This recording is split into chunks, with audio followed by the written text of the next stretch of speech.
Hey Borderlands fans, and welcome back to another Borderlands 3 builds video. Today we're going to be looking at Zane again and crafting a build that turns his digi-clone into a nuke. The name that I've appropriately given this build is the Kamikaze clone build. That's kind of hard to say, but anyway. And by the end of this video, I think you'll understand why we've gone with that name. Now, like always, remember to like this video and share your thoughts down in the comment section below. And if you'd like to check out these skill trees for yourself, I'll have a link to the Borderlands webpage in the description. With all this out of the way, let's get started. So due to the nature of the build, we're obviously going to want to pick up our digi-clone, and then our first objective is going to be making this clone a nuke. To accomplish this, we're going to start in the doubled agent tree here, and we're going to be picking up the borrowed time skill. This is going to give us an increased duration to our action skill for each action skill that we have in use. Because Zane has the ability to use 2 action skills at one time, we're going to be getting up to a 30% increase in duration. Next, we're going to pick up the synchronicity skill, which is going to increase our gun damage by up to 40% if we have both of our action skills in use. This is going to allow us to keep up with our digi-clone as far as damage output goes, and it's just going to buff us in general. We're now going to move down to tier 2, where we can pick up our first action skill augment binary system. This is going to allow us to create a cryonova around us and our digi-clone when we swap places. This cryonova will have a chance to freeze our enemies, which is going to be essential to this build by the time that we finish it.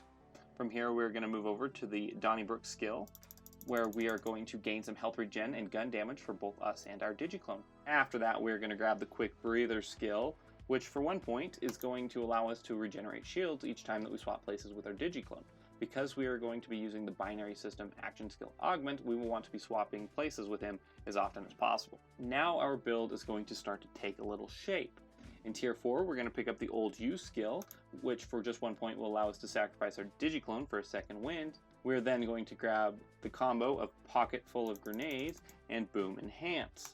With Pocket Full of Grenades, we are going to be gaining grenade regeneration as a kill skill. This will hopefully keep us up on grenade count, and we will always be able to get the benefits of the Boom Enhance skill. The Boom Enhance skill is going to give us buffs for our digi-clone when he is summoned.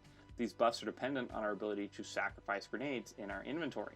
If we have 3 grenades when we use our digi-clone, we will be giving our digi-clone a 60% gun damage buff, 240% more health, a 15% fire rate increase. In addition to all this, we will double his reload speed, and we will increase his duration by 75%.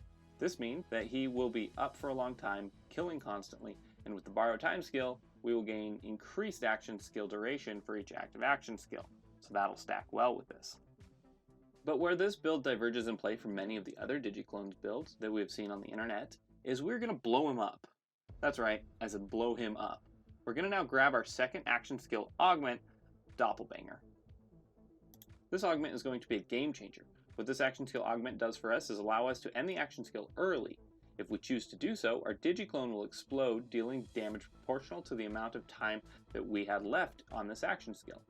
And that is why we want the action skill duration. And now we've built the most damaging side of this tree.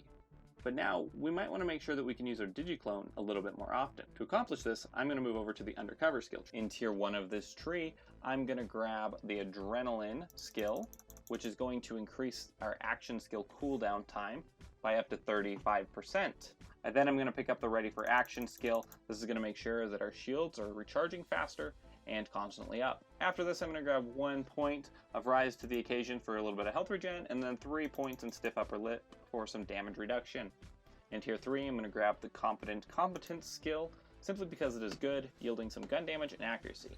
And then I'll move on to the reason we invest so deeply in this tree. In tier 4, we're going to grab 5 points of best served cold. This is going to cause a cryonova around enemies that we kill. This will have a chance to freeze enemies, which will stack well with our last skill in this tree, Calm, Cool, and Collected. Now, each time that we freeze an enemy, we will regen shields, followed by our health, and then we instantly regain our action skill. If we can keep our health and shields up, we will always have an action skill ready to go. With the last 6 points, I'm going to make it so that every mob, boss, and antagonist that walks onto the battlefield is frozen solid. Moving over to the Hitman tree, we are going to grab Sentinel, and I'm going to grab 5 points worth of Cold Bore, so that anytime I want to freeze an enemy, I can just swap my weapons. After I've done this, I'm going to also grab the Drone Delivery skill, because this does not consume a grenade, and if we're using a Cryo Grenade, we'll be freezing more enemies. Now while we talk about our drone freezing enemies, why don't we go ahead and grab the Winter's Drone. action skill augment, so that Sentinel can always freeze enemies. And here we have the complete build. With this one, I was trying to diverge a little bit more from the popular builds, but by golly, I was going to use that digi-clone. I really like how this build looks on paper, and I cannot wait to try it out. If you want to stick around and see these builds tested upon the launch of Borderlands 3, please consider subscribing.